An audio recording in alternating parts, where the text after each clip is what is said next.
Au Bénin, le nouveau président de l'Assemblée nationale, Adrien Oumbédi, a été investi dans ses nouvelles fonctions. C'était hier lors d'une cérémonie officielle à Porto Novo.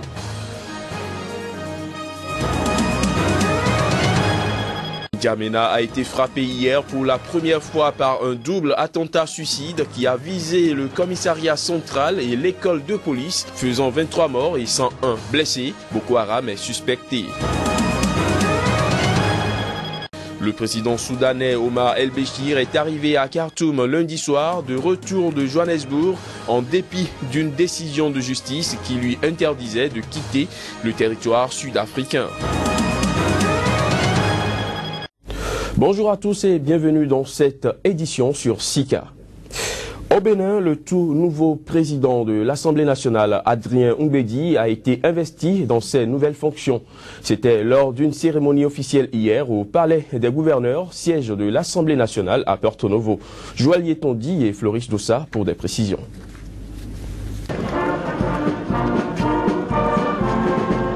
La victoire du peuple, c'est sous ce sceau qu'a été placée cette cérémonie consacrant l'investiture du nouveau président de l'Assemblée nationale du Bénin.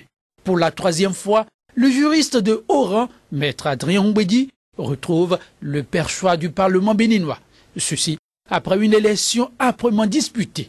Un vote à suspense soldé par une victoire à l'arraché, 42 voix contre 41. Cette nuit-là, au fil du dépouillement des bulletins, j'ai ressenti les battements de vos cœurs au plus intime de mon propre cœur. J'ai compris cette nuit-là, plus que les autres fois, que l'honneur que vous me faites est moins une faveur qu'une charge, et que la confiance qui m'est accordée est une invitation à la mériter sans cesse et sans faiblesse. Il s'engage à être le berger de toute la troupe et non de quelques brebis.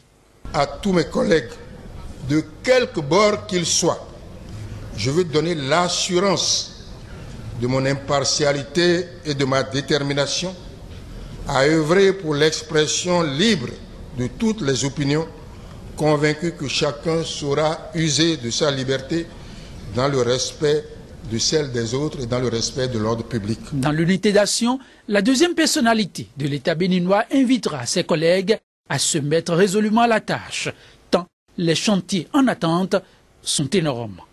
Il sera certainement utile de procéder à une réécriture de notre règlement intérieur et de notre règlement financier. Également inscrit à l'agenda des priorités, l'assainissement du paysage politique béninois. Finir avec la flopée de partis politiques. Je veux proclamer ici l'impérieuse nécessité d'une réforme approfondie de notre système partisan. Aboutir à un nombre très réduit de partis politiques au lieu des 200 actuellement dénombrés.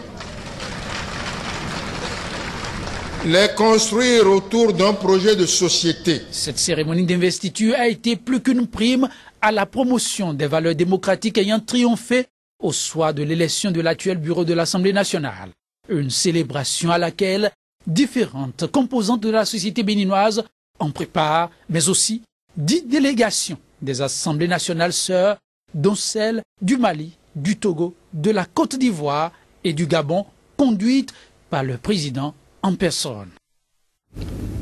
Il faut dire que la cérémonie d'investiture du président de l'Assemblée nationale du Bénin a été l'occasion pour les présidents des parlements de la sous-région présents d'exhorter leur pairs à la solidarité régionale et aux stratégies communes d'action afin de relever les défis auxquels le continent africain est actuellement confronté. Je vous propose de suivre l'intervention de quelques-uns. Votre retour aux fonctions de président du Parlement monocaméral de la République du Bénin ne peut à l'évidence que constituer une excellente nouvelle pour la pérennité de nos liens et surtout pour la contribution qu'on attend de vous au niveau des instances parlementaires mondiales. A fortiori, lorsqu'on sait votre engagement en pareilles circonstances, on peut le témoigner, ainsi que peut le témoigner votre investissement au cours des exercices antérieurs. Allusion faite ici à l'activité parlementaire qui vous a hissé aux fonctions de coprésident de l'association parlementaire ACP-UE, président de l'Assemblée parlementaire des parlements de langue française, pour ne citer que ces quelques références qui forcent le respect et l'admiration. Monsieur le Président, je voudrais vous renouveler ma totale disponibilité afin qu'ensemble, dans une synergie d'action parlementaire, nous puissions relever les défis auxquels sont confrontés nos pays et nos départements. Créer une structure bilatérale paritaire qui réunisse les commissions sécurité-défense de nos deux assemblées, qui puisse par la suite servir de matrice à la constitution d'une entité parlementaire sous-régionale résolument engagée dans la lutte contre le fanatisme et le fondamentalisme. Président Oumédi, cela dépend aussi de nous. Alors, chers amis, cessons de nous en prendre à la nature, prétendument violente et inhospitalière. Nous qui ne connaissons ni tsunami, ni tremblement de terre, devrions en être heureux. En bref, à présent, au Tchad, la capitale N'Djamena a été frappée hier lundi pour la première fois par un double attentat suicide. Les deux attaques ont visé le commissariat central de N'Djamena et l'école de police, faisant 23 morts et 101 blessés. Un bilan confirmé par le gouvernement tchadien à travers un communiqué dans lequel le gouvernement a indiqué que 4 terroristes ont également été tués. Le double attentat n'a pour l'instant pas été revendiqué, mais il est attribué à Boko Haram. Double attentat suicide également au Nigeria. 10 personnes ont été tuées hier à Potiskum dans le nord-est du pays. L'incident a eu lieu quand un homme accusé d'avoir commis un vol et isolé pour être interrogé a déclenché des explosifs qu'il transportait et a tué 8 miliciens. 2 autres personnes ont également été tuées lors d'un second attentat suicide survenu devant un bar de la ville. Le double attentat suicide n'a pas encore été revendiqué, mais Potiskum, grand carrefour commercial de l'État de Yobe, a souvent été par le passé la cible d'attentats menés par le groupe islamiste Boko Haram. Restons au Nigeria où Muhammadu Buhari a l'intention de se rendre au Cameroun pour renforcer la coopération militaire régionale contre Boko Haram. Le président nigérian qui s'est rendu au Niger et au Tchad après son investiture a indiqué qu'il aurait poursuivi sa tournée régionale par le Cameroun s'il ne s'était pas rendu en Allemagne pour assister au sommet du G7. Il justifie sa présence au sommet du G7 par le fait que la lutte, qui est désormais un problème international, a besoin de renseignements et de moyens logistiques. Le président nigérian s'est également prononcé sur la situation au Burundi. On l'écoute. We want intelligence. We want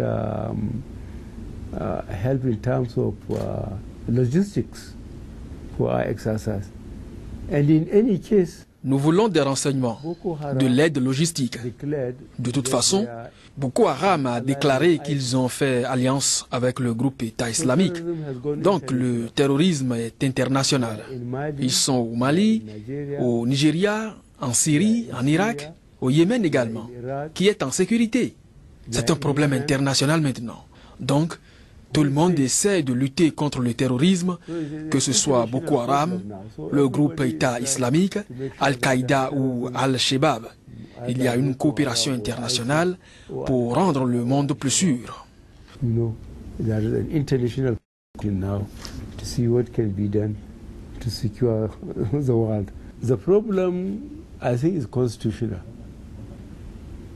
Le problème est constitutionnel à mon avis. Si la Constitution dit que le président est limité à 2 mandats de 5 ans chacun, et puis soudain la définition n'est pas claire. La première fois, il a été élu par le peuple, la deuxième fois par le Parlement, donc celle-là ne devrait pas compter. Et à moins que le ministre de la Justice ou un tribunal n'ait réglé cette question, il y a une crise constitutionnelle. C'est comme ça que je le vois. Sorted out, there is a constitutional crisis. This is the way I saw it. Le président soudanais Omar El-Béchir est arrivé à Khartoum lundi soir de retour de Johannesburg en dépit d'une décision de justice qui lui interdisait de quitter le territoire sud-africain. Vêtu d'une tenue traditionnelle blanche, Omar El-Béchir est sorti de l'avion triomphant, levant sa canne en l'air. Il a été accueilli sur le tarmac par ses ministres ainsi qu'une foule de journalistes. La CPI avait demandé à l'Afrique du Sud de procéder à son arrestation et son procureur adjoint s'est dit déçu de la passivité du gouvernement sud-africain. Il faut dire que le secrétaire général des Nations Unies, Ban Ki-moon, déplore ce départ du président soudanais de Johannesburg en dépit d'une décision de justice sud-africaine qui lui interdisait de quitter le territoire. Omar El-Béchir faisait l'objet d'un mandat d'arrêt de la Cour pénale internationale et était recherché pour génocide et crimes de guerre. Les détails. Le président soudanais Omar El-Béchir, recherché pour génocide par la Cour pénale internationale, a quitté lundi le sommet de l'Union africaine à Johannesburg sans être arrêté en dépit d'une décision de justice sud-africaine qui lui interdisait de quitter le territoire. La Cour pénale internationale avait demandé à l'Afrique du Sud de procéder à son arrestation et son procureur adjoint s'est dit déçu de la passivité du gouvernement sud-africain. C'est aussi l'avis que l'on partage aux Nations Unies. Le mandat d'arrêt de la Cour pénale internationale lancé contre le président El-Béchir pour crimes contre l'humanité et crimes de guerre est une question que je prends très au sérieux. L'autorité de la Cour pénale internationale doit être respectée et sa décision doit être mise en œuvre.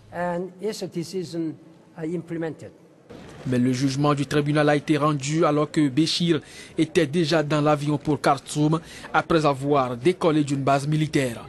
Les officiels soudanais n'étaient de toute façon guère inquiétés. Lors des sommets précédents, la règle appliquée par tous pour tous les chefs d'État africains est qu'aucun chef d'État africain ne peut être arrêté ou poursuivi en justice, quel que soit le crime, et que ce soit la CPI ou un autre tribunal international qui en ait décidé. Donc l'Afrique du Sud respecte ces obligations-là.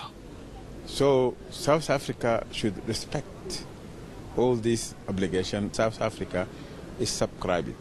L'Afrique du Sud a souscrit à la Cour africaine des droits de l'homme et du peuple, une cour qui a la même juridiction et mandat que la CPI. Jugée donc de crimes de guerre, des crimes contre l'humanité et d'autres crimes liés qui doivent être examinés et qui peuvent l'être dans cette cour. Depuis plusieurs années, la Cour pénale internationale est la cible d'une virulente campagne des chefs d'État africains qui l'accusent de racisme et de ne s'en prendre qu'à des dirigeants du continent. En dépit des poursuites engagées contre lui par la Cour pénale internationale en 2009 et 2010 dans le cadre du conflit de la province soudanaise du Darfour, le président Béchir s'est déjà rendu depuis dans des États partis à la CPI tels que le Tchad, le Kenya et le Nigeria sans jamais être inquiété. Ce sera tout pour cette édition. Merci de nous avoir suivis.